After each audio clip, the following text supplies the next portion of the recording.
Welcome back sa ating mga balitang basketball. Inamin mismo ni Kevin Durant sa isang podcast na pinersonal niyang tanggihan ang isang trade na magpapadala sana sa kanya sa Golden State Warriors at si Jimmy Butler naman sa Phoenix Suns. Kung mapapansin nyo, may ipapadala nga ho rito ng Golden State Warriors Andrew Wiggins sa Miami Heat naman.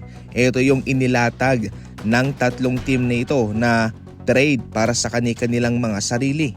Ito ho'y atin na hong naibalita sa mga nagdaang buwan, pero dito kinumpirma mismo ito ni Kevin Durant. So definitely ito ho'y nagpapatunay na legit lamang po ito.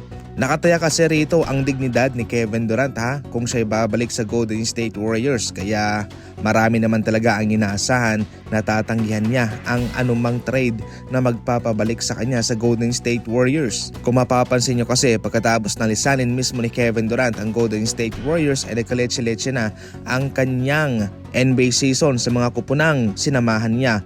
Although naging maganda naman ang kanyang performance individually, pero ang performance ng kanyang kupunan ay hindi nga ho nakakapunta sa finals maliban sa kanyang ginawa doon sa Golden State Warriors na nakabalik siya sa finals ng maraming beses.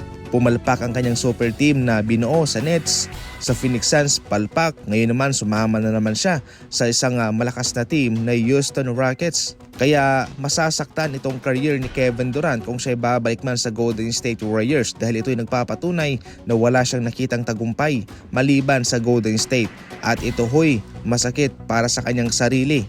Malaki ang problema ni KD sa media nung siya'y nasa Warriors. Kaya imagine kung ano pa ang sasabihin ng media sa kanya kung siya'y babalik doon sa kanila. Kumbaga sa madaling salita ay pinatutunayan lamang ni Kevin Durant ang sinasabi ng media sa kanya kung siya'y babalik man. Kaya ayaw ni KD na mangyari iyon. Kaya ayaw niyang bumalik sa Golden State Warriors. Dahil at the end of the day ay magiging katawa-tawan na lamang siya sa mga tao. Pinagtawanan si Caitlin Clark sa kanyang multang $200. Grabe WNBA, pero $200 ang multa sa kanya. Ang multa na yan ay dahil tinuligsa mismo ni Caitlin Clark ang mga referee sa kanilang laban. Kung sa NBA yan, kung ikaw ay magbibigay ng komento laban sa mga referee, automatic $25,000 kaagad yan.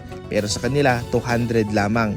Well, nararapat lang din naman yan sapagkat maliliit ang kanilang sahod, kaya hindi po pwede na ibigay mo rin yung nasa $25,000 na multa katulad ng NBA. Natuwa na lang po ang mga netizens sapagkat yung $200 na yan ay maliit lamang daw, sobrang liit na parang hindi pang multa ng isang basketball league.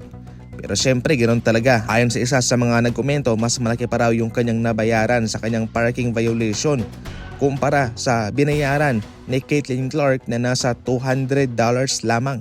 Ano ang komento ninyo patungkol dyan? I-comment lang.